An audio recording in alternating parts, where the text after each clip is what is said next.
저희 무신사는 올해부터 ESG에 관심을 갖게 돼서 최근에 팀이 신설되고 ESG 전략을 수립하는 과정에 있는데요.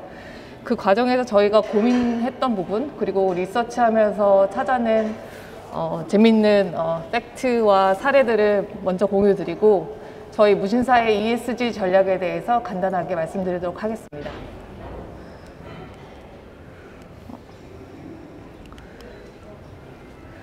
내용은 현재 패션 산업에서 화두가 되고 있는 ESG 트렌드와 이슈, 그리고 그 다음으로는 탄소 중립이 과연 그러면 패션과 어떤 상관이 있는지 간단히 말씀드리고, 그리고 패션이 친환경적으로 변화되려면 저희가 어떤 걸 하면 되는지, 그리고 그 선두 주자라고 할 수 있는 파타고니아를 비롯한 친환경 패션의 사례들을 살펴보고 무신사의 전략을 말씀드리도록 하겠습니다.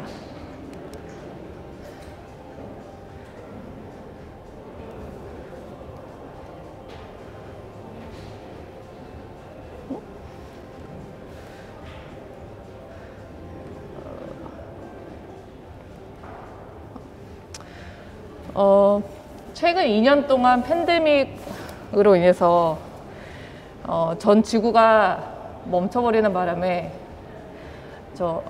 패션 산업에서도 여러 가지 많은 생각들을 하게 되었고, 그리고 전 세계적으로 이상기후로 인해서 공급망 사실이 끊기면서 그동안 패션 산업에서 해왔던 방식들에 대해서 다시 고민해 보는 계기가 되었던 것 같습니다.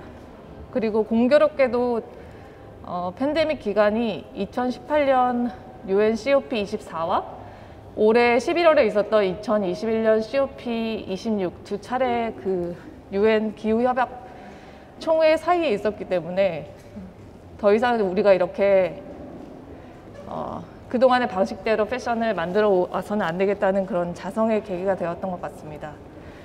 앞서 보여드린 영상은 간단하게 루이비통 SS 패션쇼에서 올 10월에 환경단체가 난입을 해서 과잉 소비는 멸종이라는 다소 과격한 문구로 시위를 하는 장면인데요.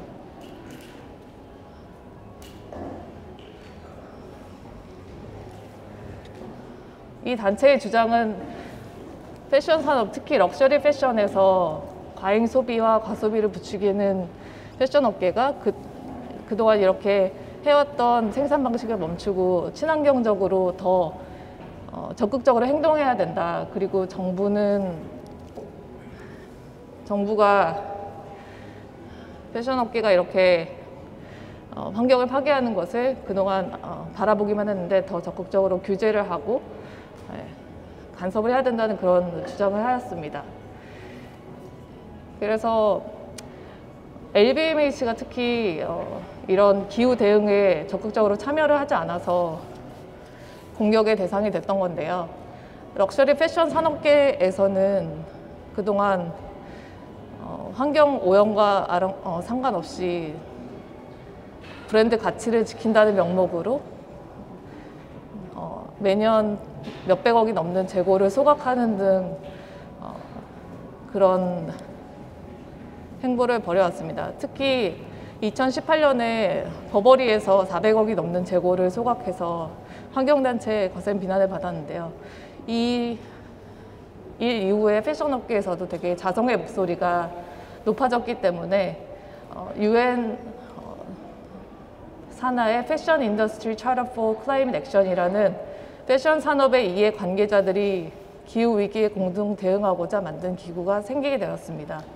그래서 버버리를 비롯해서 H&M 그룹, 인디텍스, 캐링 그룹, 그리고 나이키 등의 유수의 리테일러들과 NGO 단체들이 가입을 해서 기후위기를 공동으로 대응하자.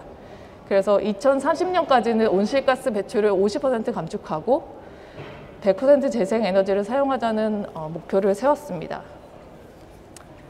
그래서 앞서 10월에 있었던 LVMH 그 패션쇼의 이벤트를 의식해서인지 LVMH도 11월에 있었던 COP26 총회에서는 스콥 3에 해당하는 에너지 사용을 55% 감축하고 본인들의 전 세계에 있는 샵들과 공장에 재생에너지를 100% 사용하겠다는 목표를 세웠는데요. 특히 친환경 패션의 선두주자라고 할 수 있는 스텔라 맥카트니를 서스테이너빌리티 자문위원으로 추대해서 LVMH에서 스텔라 맥카트니와 함께 기후위기에 공동 대응하는 전략을 수립하는 과정에 있습니다. 그리고 올해 하반기에 있었던 ESG 관련 패션 이슈로는 세계 최초로 친환경 스니커즈라는 캐치프레이즈로 양털이라든지 자연 소재를 사용한 올버즈 브랜드의 미국 증시 상장이 있었습니다. 2014년에 뉴질랜드 축구 선수 출신인 창업자가 왜 운동화는 자연 소재로 만들지 않는지 이것만 바꿔도 지구 온난화에 큰 변화를 가져올 수 있겠다는 생각으로 창립한 회사인데요. 창업 7년 만에 2.2조 원의 밸류에이션을 받으면서 아주 성공적인 데뷔를 했습니다. 그리고 럭셔리 패션하우스 최초로 끌로에서도 B콜프 인증을 받았습니다. B콜프 인증은 올버즈나 파타고니아 같은 친환경 브랜드들이 보통 받는 인증인데 전체 4천여 개의 브랜드 중에 패션과 뷰티 관련한 브랜드들은 200여 개로 발표되고 있습니다. B콜프 인증은 ESG 관련한 인증 중에서 브랜드들이 목표를 가지고 받는 인증 중에 가장 받기 까다로운 인증 중에 하나라고 할 수 있는데요. 300여 개의 질문을 대답해야 되고 그 300여 개 질문 중에는 브랜드가 환경적으로, 사회적으로 어떤 영향을 미치는지에 대한 아주 자세한 평가가 포함되어 있습니다. 최근 2, 3년간 국내에서도 재활용 페트병을 사용해서 친환경 플리스라든지 에코백을 런칭하는 브랜드들의 사례가 늘어나고 있고 저희 무신사에서도 한국타이어의 폐타이어를 가공한 야세 친환경 업사이클링 슈즈 컬렉션을 발표한 바 있습니다. 그래서 코오롱에서는 이미 몇 년 전부터 레코드라는 브랜드로 업사이클링을 실천하고 있고 현대자동차에서도 버려지는 에어백이라든지 자동차 레더 소재를 사용해서 업사이클링 컬렉션을 발표하고 있습니다. 저희는 이런 트렌드가 이제 시작이긴 하지만 앞으로 더 커질 것으로 생각하고 있고 무신사에서도 적극적으로 친환경 브랜드를 소개하고 런칭하는데 동참하려고 합니다. 그러면 도대체 탄소 중립이 패션과 무슨 상관인지 간단히 살펴보면 저도 이번에 리서치를 하면서 배우게 된 내용들이 굉장히 많은데요. 이거는 상식 수준에서 한번 짚고 가면 좋을 것 같습니다. 그래서 패션이 환경에 정말 악영향을 미치냐고 하면 악영향을 미친다가 맞는 대답일 것 같고요. 우리가 패션을 얼마나 그동안 그냥 깊은 생각 없이 그냥 양산만을 목적으로 달려왔는지를 지금 사진에 보이는 칠레 사막에 버려진 옷들이 어떻게 보면 증명을 해준다고 할 수 있겠습니다. 전 세계에서 연간 생산되는 의복의 생산량은 1,500억 벌로 추산이 되고요. 이거를 인구로 나눠본다고 하면 인구 한 명당 연간 20벌 정도에 해당하는 의복이 생산되고 있습니다.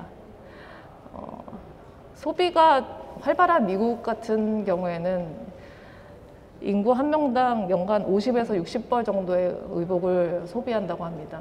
그래서 판매조차 되지 않고 버려지는 정말 생산되자마자 재고 처분으로 버려지는 의복의 양이 30% 정도나 되고요.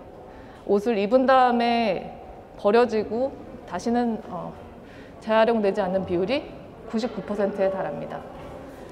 그래서 환경단체에서는 티셔츠 한 장 만드는데 물이 한 사람이 한 3년 정도 마실 분량이 소모되니까 이런 자원들을 옷을 만들지 않으면 낭비되지 않는 건데 과잉 생산을 해서 자원을 쓸데없이 낭비하고 탄소를 배출하고 있다는 비판을 하고 있습니다. 그래서 이게 얼마나 우리가 과잉 생산을 하고 있느냐, 탄소를 얼마나 배출하고 있느냐가 관건인데요. 2018년에 COP24 해 발표한 수많은 자료들이 발표됐는데 그 자료들에 따르면 지금 현재 과잉 생산으로 추정되는 비율은 전체 생산량의 한 20%가 과잉 생산이고 2000년이랑 비교했을 때 지금 2015년 기준으로는 인구는 20% 늘어났는데 의복을 생산하는 비율은 2배 이상 증가했고 따라서 많이 생산하고 많이 사는데 한 벌을 샀을 때 입는 비율은 한 40% 정도 감소했습니다. 전 세계 패션 산업에서 배출하는 탄소 배출량이 그냥 전 지구적으로 배출하는 탄소 비중에서 10% 정도 차지하고요. 이거를 환산해 본다면 독일과 프랑스 국가 전체에서 배출하는 탄소 배출량 그리고 전 세계에서 해상 운송이나 항공 운송으로 배출하는 탄소 배출량보다 훨씬 높은 수치입니다. 그래서 이미 생산된 재고나 자원을 재활용하는 순환 경제에 포커스를 맞춰야 되고 더 이상은 이런 과잉 생산을 좀 멈추자 그런 트렌드가 계속되고 있습니다. 그래서 앞서 말씀드린 파리 기후협약 2015년에 있었던 거에서는 그럼 우리가 얼마나 노력을 해야 되는지 그거를 과학적으로 측정을 해보자 해서 산업화 이전 대비해서 기온 상승폭을 그럼 1.5도까지만 줄이면 지구 온난화가 더 심각해지는 걸 막을 수 있겠다는 발표를 했고요. 이거를 2030년까지는 탄소 배출량 2018년 기준의 절반, 그리고 2050년까지는 탄소 배출량을 0으로 만들어야 되는 전 지구적인 목표가 이때 생겼습니다. 그래서 이거를 패션 산업으로 가져온다면 패션 산업에서는 2018년에 21억 톤의 탄소를 배출했기 때문에 2030년까지는 17억 톤의 탄소를 절감해야 되는 그런 숙제가 생겼습니다. 현재 21억 톤의 탄소를 배출하고 이게 연 2% 증가하는 추세이니까 17억 톤을 줄이려고 하면은 정말 전체 공급망에서 노력하지 않으면 이 목표를 달성할 수 없다고 여겨지고 있습니다. 오른쪽에 보시는 그래프는 패션 산업 밸류 체인에서 탄소 배출되는 비율인데요. 전체 100% 중에서 70% 정도가 의복의 생산 과정에서 발생하는 탄소입니다. 그래서 과잉 생산이 더 중요하게 다뤄져야 되는 부분이 있고요. 이거를 생산할 때 탄소를 배출하지 않으면 70%의 탄소는 아예 감축이 되는 거니까 과잉 생산과 이미 생산된 자원의 재활용에 연구 투자가 많이 이루어지고 있습니다.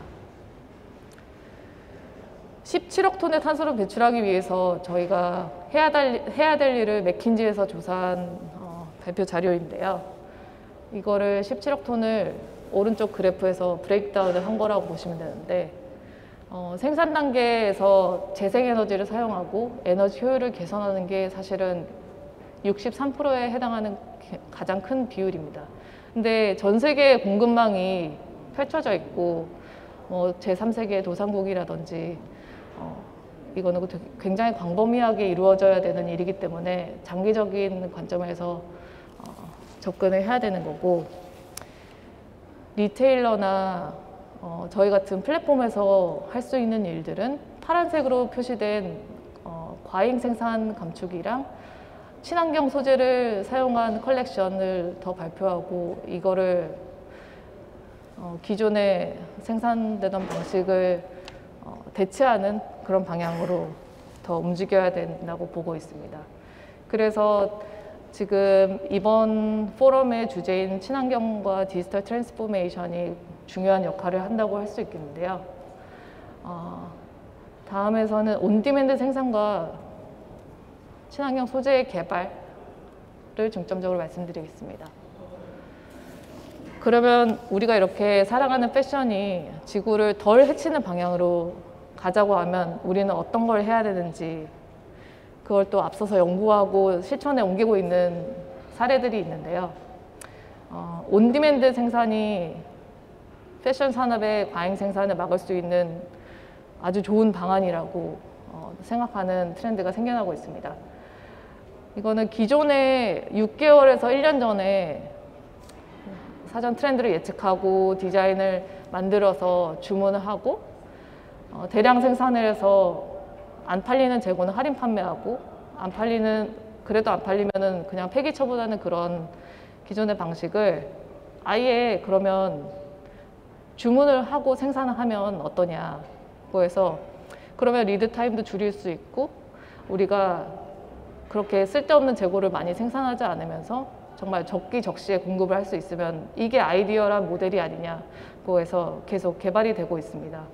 그래서 레저넌스 컴퍼니라는 미국에 있는 회사는 일단 버추얼 샘플링을 이용해서 클라우드에 디자인을 올려놓고 고객이 주문을 하면 그거를 디자인을 원단 공장에 보내서 원단 공장에서 디지털 프린팅을 하고 재단을 한 다음에 그거를 소비자와 가까운 봉제 공장으로 보내서 가공을 하고 소비자에게 배송을 하고 있습니다. 이런 거는 뭐 갭이라든지 나이키라든지 대량 생산에 포커스가 맞춰져 있는 기존의 대형 브랜드에서는 사실 실천하기는 쉽지 않지만 레베카 민고프라든지 소규모 브랜드에서는 이미 생산 방식의 일부로 받아들여져서 계속 테스트와 개발이 되고 있는 단계에 있습니다. 그래서 현재 20% 수준인 과잉 생산량을 10%로 감축한다고 하면 1.6억 톤의 탄소가 감축할 수 있으니까 온디맨드 생산을 앞으로 계속 도입을 해서 대형 브랜드에서도 온디맨드 생산을 일정 비율로 하게 된다면 탄소 절감뿐만 아니라 디지털 프린팅이라든지 이런 기술의 발전도 같이 이루어지고 이 과정에서 환경오염을 더 줄일 수 있는 그런 부가적인 효과가 기대되고 있습니다. 온디맨드와 연결돼서 패키지로 얘기되는 부분은 근거리 생산 방식인데요. 온디맨드 생산의 리드 타임을 줄이기 위해서는 그러면 방글라데시나 베트남에 뿌려져 있는 그런 생산 공장을 자국으로 미국이나 남미 쪽으로 배치를 해서 우리가 리드 타임 더 줄여보자. 그러면 우리가 공급망에 대한 컨트롤을 더 할 수 있고 그리고 탄소 배출도 더 줄일 수 있으니까 이득이지 않냐고 해서 지금 미국에서는 니어쇼어링이랑 리쇼어링이 현재 적극적으로 검토되고 있는 추세입니다. 그래서 올해 맥킨지에서 패션 브랜드들의 구매 담당들에게 조사를 한 바에 따르면 12개월 내로 소싱 원가에 가장 영향을 미칠 요소는 역시 공급망 타격으로 인한 운송료 인상 그리고 원단이나 원사의 증가된 비용이 있습니다. 그래서 근거리 생산에 대한 이점이 더 부각되는 추세에 있고요. 2025년까지는 브랜드들의 60%가 되는 브랜드들이 생산 물량의 20% 정도는 미국에서 생산을 하겠다. 그리고 근거리 생산을 적극적으로 도입하겠다는 대답을 했습니다. 그래서 앞서 말씀드린 온디맨드 생산과 더불어서 그러면은 버추얼 샘플링이라든지 디지털 프린팅 그리고 마이크로 팩토리의 확산으로 이 추세가 점점 더 이어질 것으로 전망됩니다. 생산 방식과 더불어서 추가적으로 지금 메인스트림이 계속 올라오고 있는 이슈는 소재 개발인데요. 신소재 개발은 전체 그러니까 면화라든지 폴리에스터를 기존 방식으로 생산하는 게 친환경적이지 않으니까 물을 덜 사용하고 탄소를 덜 배출하는 방식으로 개선하기 위해서 3가지 방향으로 진행이 되고 있습니다. 폐기물 재활용하는 방법이 하나가 있고, 탄소 네거티브 방식이 하나가 있고, 실험실에서 재배를 하는 3가지 방식인데요. 지금 가장 적극적으로 제품 생산이 되고 있는 분야는 아무래도 폐기되는 페트병이나 버려지는 어망을 사용해서 재생 원사를 사용하는 그런 첫 번째 사례에 해당한다고 할 수 있고요. 대표적으로는 RPET라든지 에코닐 브랜드로 프라다에서 지금 생산하고 있고, 이거는 안 하는 브랜드가 거의 없을 정도로 이제 메인스트림이 되고 있는 추세입니다. 그래서 에코닐의 사례로 따르면은 에코닐 1톤을 생산하는데 1.1톤의 폐기물을 절감할 수 있고, 기존 방식 대비해서 4톤 정도의 이산화탄소를 절감할 수 있으니까 이미 버려지는 페트병으로 우리가 수요를 더 창출하는 그런 아주 선순환 구조의 대표적인 사례라고 할 수 있겠습니다. 그리고 다소 생소한 탄소 네거티브 소재는 사실 기술의 장벽이 높은 것으로 알려져서 이걸 하는 기업은 많이 없긴 한데요. 공기 중에 있는 이산화탄소를 포집해가지고 에어카본이라는 소재를 만드는데, 이게 가죽을 대체할 만큼 퀄리티가 나와서 지금 나이키와 에어카본이 협업을 하는 것을 적극적으로 지금 제품 개발까지 도입된 것으로 알고 있습니다. 그리고 3번째는 최근에 에르메스 있는 버섯이나 균사를 재배해서 실험실에서 재배된 비건 레더인데요. 비건 레더뿐만 아니라 면이나 폴리에스터 같은 합성 섬유도 생산이 가능하다고 하니까 이 3가지 트렌드는 앞으로도 계속 메인스트림에 남아있을 거고, 거의 많은 브랜드와 제품에 확산될 것으로 전망됩니다. 2025년까지 브랜드들이 절반 이상의 제품에 재생섬유를 사용하고자 하는 비율이 한 25% 정도 되는데, 현재 재생섬유의 전체 시장 점유율은 10% 정도밖에 안 된다고 하니까 앞으로 적극적인 연구 개발이랑 스케일업이 이슈라고 하겠습니다. 그래서 그러면 브랜드들, 리테일러들은 어떤 노력을 하고 있냐고 하면, 대표적으로는 파타고니아 같이 잘 알려진 브랜드가 있지만 굉장히 특수하고 선도적인 입장에 있는 그런 브랜드를 제외하고도 친환경 패션 시장은 지금 2019년에는 7조 원 규모로 추정이 됐지만 2030년에는 18조 원에 달할 것으로 전망되고, 친환경 윤리적인 패션뿐만 아니라 친환경 뷰티라든지 라이프스타일까지 산정한다고 하면 이 마켓은 3배, 4배 정도 그 이상이 될 수 있는 포텐셜을 갖고 있다고 보고 있습니다. 그래서 그러면은 코로나 팬데믹이 이런 인식 변화에 어떤 영향을 미쳤는지를 따져보면은, 오른쪽에 보시는 그래프에서는 작년에 코로나 팬데믹 이후에 조사한 바에 따르면 코로나를 계기로 환경에 덜 영향을 주는 라이프스타일을 도입했다. 그리고 이전보다 재활용에 더 신경을 쓰게 됐다.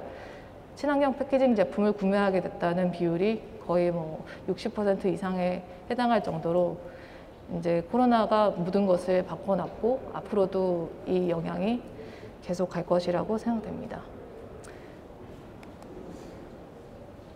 파타고니아를 계속 말씀드리는 이유는, 파타고니아가 설립 취지부터 환경을 우선으로 생각하고 매출 볼륨이나 이익을 희생하면서까지 철학을 계속 유지해 왔기 때문인데요.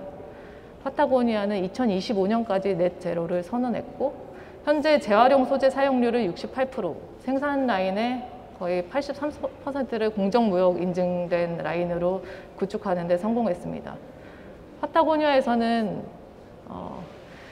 제품 생산뿐만 아니라 벤처 투자라든지 여러 방면으로 CSR 활동을 업역 밖으로도 확장을 해가고 있어서 굉장히 본받을 만한 점이 많은 회사라고 생각하는데요. 파타고니아에서 만든 틴쉐드 벤처스라는 벤처 캐피탈은 13년에 파타고니아에서 설립을 했고, 이게 패션을 우리가 바꾸려고 하면 공급망 전체 혁신 없이는 불가능하고, 그러자고 하면 우리가 좀 더 장기적인 안목을 가지고 이익이랑 상관없이 투자를 할 만한 대상을 물색해서 환경적 영향을 고려해서 투자를 해야 된다. 그래서 임팩트 투자를 굉장히 적극적으로 밸류 체인까지 확장한 케이스라고 할 수 있겠고요. 그래서 틴쉐드 벤처스에서 첫 번째로 투자한 기업이 브레오라는 해양 쓰레기의 10%를 차지하는 폐그물망을 수거해서 플라스틱을 만드는 회사입니다. 그래서 파타고니아의 모자 챙에 이 재생 플라스틱 소재가 사용되어서 굉장히 앞서 말씀드린 순환경제 개념을 제품으로까지 성공적으로 연결시켰다고 할 수 있겠습니다. 파타고니아에서는 패션뿐만 아니라 유기농업이라든지 재생농업, 축산업에까지 관심을 가지고 생태계 전반에 선한 영향력을 미칠 수 있도록 더욱 포트폴리오를 확장하고 있습니다. 그리고 CSR 활동으로 굉장히 좋은 사례로 언급이 되고 있는 1% for the Planet이라는 지금 기부 활동이 있는데요. 파타고니아에서 사내 기부 활동으로 1% 매출의 1%를 기부하기 시작했는데, 이게 다른 회사로까지 연결되어서 아예 독립적인 기부 단체가 되었습니다. 이 단체에 참가하는 브랜드들은 매출의 1%를 기부해서 이 기부금을 오롯이 환경 보전과 관련된 영역에 쓰고 있습니다. SP 브랜드의 선도주자로서 환경오염의 주범이라는 비난을 가장 많이 받는 기업 중에 하나인 H&M도 그런 비난을 어떻게든 바꿔보고 그들이 미친 환경적인 악영향을 선순환으로 되돌리기 위해서 전방위로 노력을 하고 있는데요. 2025년까지 넷제로 선언을 했던 파타고니아와는 25년의 갭이 있지만 2050년까지 넷제로를 달성하겠다는 선언을 했습니다. 그리고 지금 지속적으로 컨셔스 라인을 비롯해서 친환경 소재를 사용한 컬렉션을 발표하고 있고요. 데님 라인인 위크데이를 통해서 온디맨드 생산까지 실험을 하고 있습니다. 그리고 지금 첫 번째 사진에 보시는 사례가 작년에 발표된 사례인데, 지금 스웨덴 매장에 한 대 설치되어 있는 재생 섬유 기계인데요. 그러니까 텍스타일 투 텍스타일이라고 옷 한 벌을 넣으면 옷 한 벌을 재생해주는 그런 아주 획기적이고 아이디어란 모델을 지금 실험적으로나마 구현을 한 상태입니다.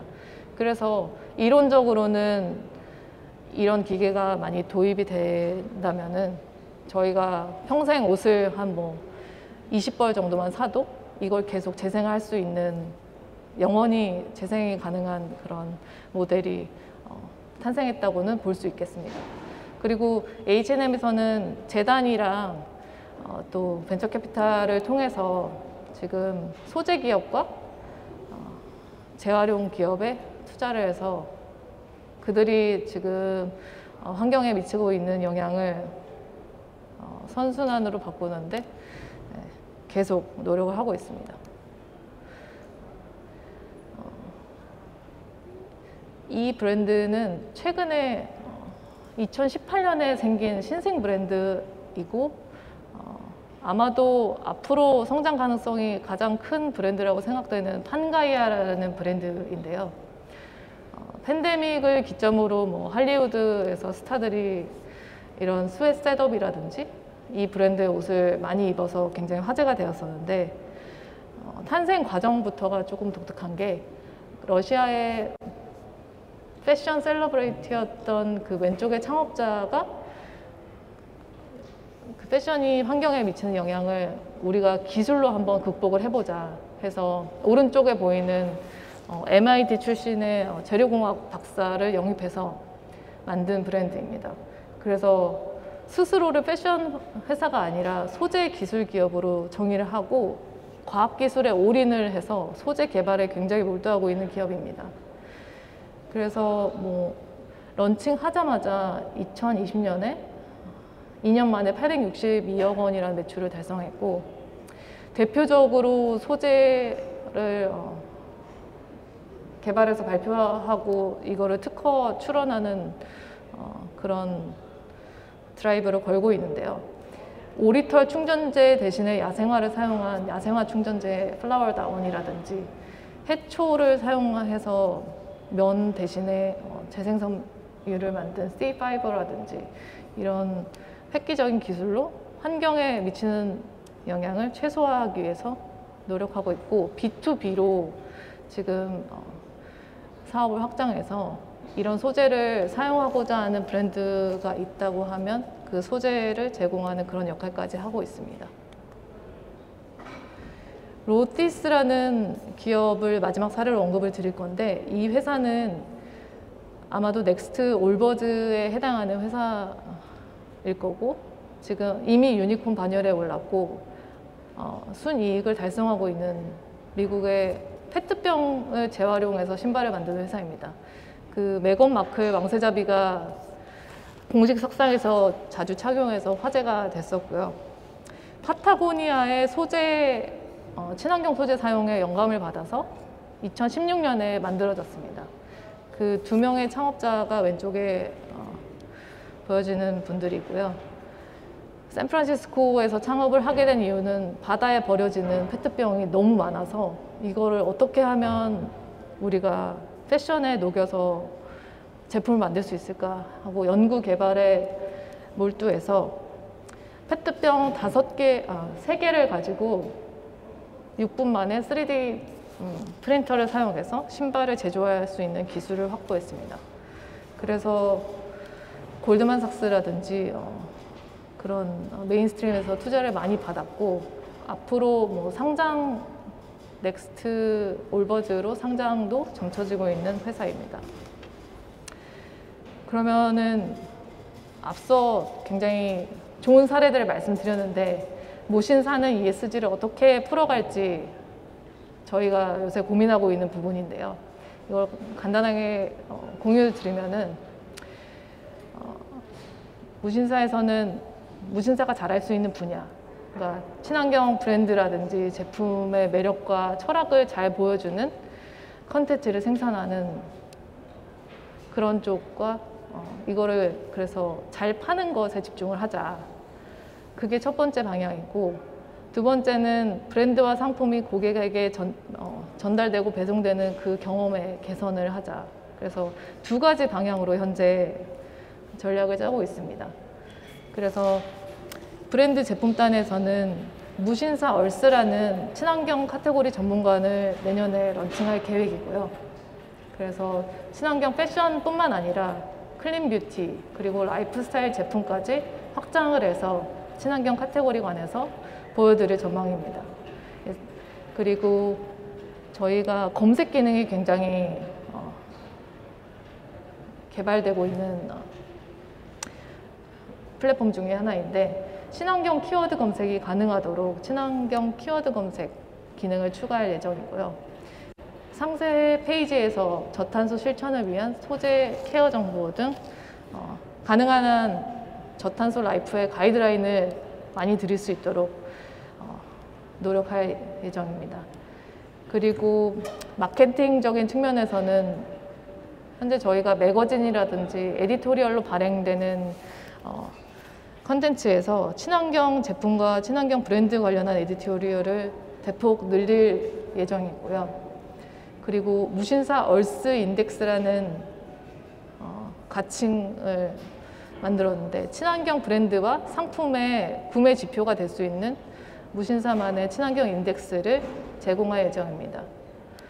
그리고 배송 부분은 현재 내부적으로 패키징 리뉴얼을 진행 중에 있고, 나중에 저희가 뭐 라스트 마일 배송이라든지 물류 업체와의 협업이 가능하다고 하면 오른쪽에 보이는 물류의 밸류 체인별 친환경 도입도 확대될 수 있을 거라고 생각합니다.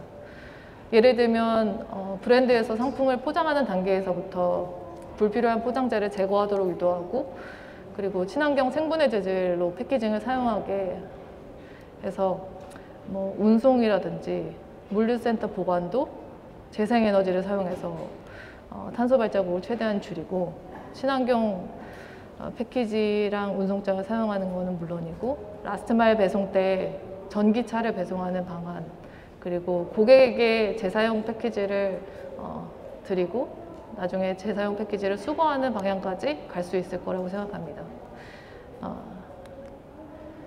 그래서 현재 무신사에 입점되어 있는 친환경 패션 브랜드들은 한 45개 정도 되고, 클린 비건 뷰티와 라이프스타일 브랜드는 35개 정도로 전체 1% 약간 웃도는, 비율로 따지면은 굉장히 미미한 수준인데, 이거를 전체 한 5%까지 확장한다고 하면 300여 개의 브랜드 정도는 무신사에서 근 시간 안에 만나볼 수 있을 것으로 저희 예상하고 있습니다.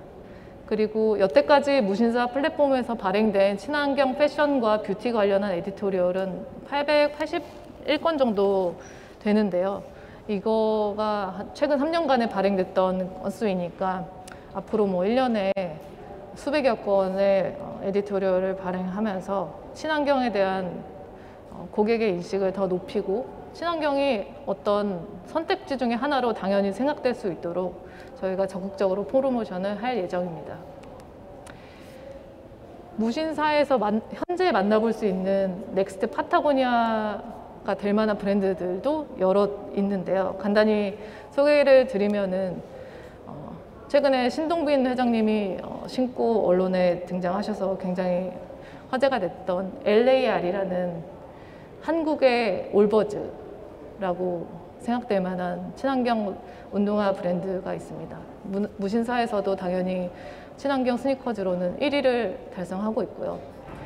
버려지는 가죽이라든지 페트병을 사용한 운동화끈 등 소재의 A to Z를 친환경적으로 풀어가려는 굉장히 자랑할 만한 브랜드입니다. 그리고 가운데에 있는 브랜드는 제로그램이라고 한국의 파타고니아가 될 수 있는 그런 친환경 아웃도어 브랜드인데요. 소재 역시 소재 선택부터 생산 과정까지 친환경적으로 접근하고 있습니다. 그래서 지구를 덜 훼손하는 방식으로 상품을 생산하고 있고, 앞으로 더 성장하고, 저희가 해외 진출을 한다고 하면 이런 브랜드들이 한국을 대표하는 친환경 브랜드가 돼서 전 세계의 고객들을 만날 수 있을 것으로 예상합니다. 그리고 체이싱 래빗이라고 크루얼티 프리를 기치로 내삼고 있는 친환경 웰니스 브랜드가 있고요.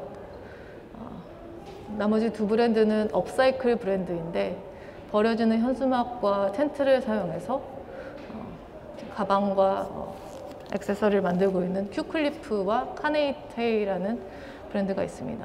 이 브랜드들도 굉장히 해외에서 앞으로 더 성장성이 커질 만한 브랜드라고 생각합니다. 무신사가 지금 잘 하고 있는 분야는 무신사가 지금 잘 하고 있는 분야는 검색하고 상품을 구매할 때 사이즈 오차나 색상의 오류로 인한 구매 오류를 줄일 수 있도록 저희가 최대한 많은 정보를 제공하는 그런 부분이 있는데요. 키랑 몸무게만 입력하면은 사이즈를 자동 추천해주고, 무신사에서 구매하신 히스토리가 있다고 하면 구매 내역을 바탕으로 실측 히스토리를 따져서 자동 사이즈 추천을 해줍니다. 그래서 국내 이커머스와 패션 이커머스 반품률이 30% 이상이라고 하는데, 저희는 10% 내외로 낮은 반품률을 유지하고 있고, 앞으로도 이런 낮은 반품률을 유지하기 위해서 더 많은 검색 기능과 정보를 제공할 예정입니다. 그리고 이게 지금 무신사 얼스 친환경 전문관에 대한 예시가 되겠습니다. 네.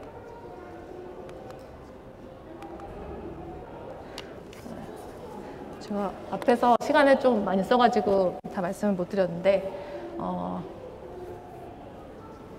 내년에 친환경 전문관을 오픈할 예정이니까 앞으로 뭐 친환경 브랜드를 런칭하시거나 저희와 협업을 하실 의사가 있으시면 저희 언제든 열려 있으니까 많은 관심과 연락 부탁드리겠습니다. 네, 감사합니다.